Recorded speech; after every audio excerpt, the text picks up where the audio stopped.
এই ছোট বাচ্চাটি মজা করে তরমুজ খাচ্ছিল, কিন্তু তরমুজ খাওয়ার সময় একটা বীজ তার পেটের মধ্যে চলে যায়। তারপর শুরু হলো এক ভয়ঙ্কর ঘটনা। সেই বীজ থেকে তার পেটের মধ্যে গাছ বের হতে শুরু করে দেয়। সে যখন সকালে ঘুম থেকে উঠে সে দেখতে পায় তার নাকের মধ্যে দিয়ে গাছ বের হতে শুরু করে দিয়েছে। সে সেই গাছটিকে টেনে বের করার চেষ্টা করে, কিন্তু গাছ ক্রমশ বড় হয়ে যাচ্ছিল।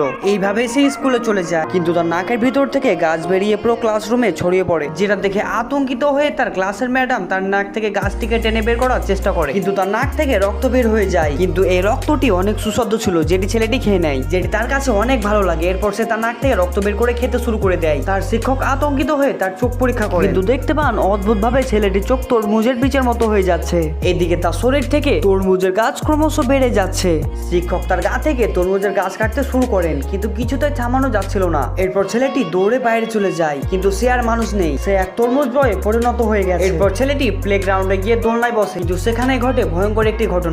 ছেলেটি দোলনা থেকে পড়ে গিয়ে সেখানেই ফেটে মারা যায়।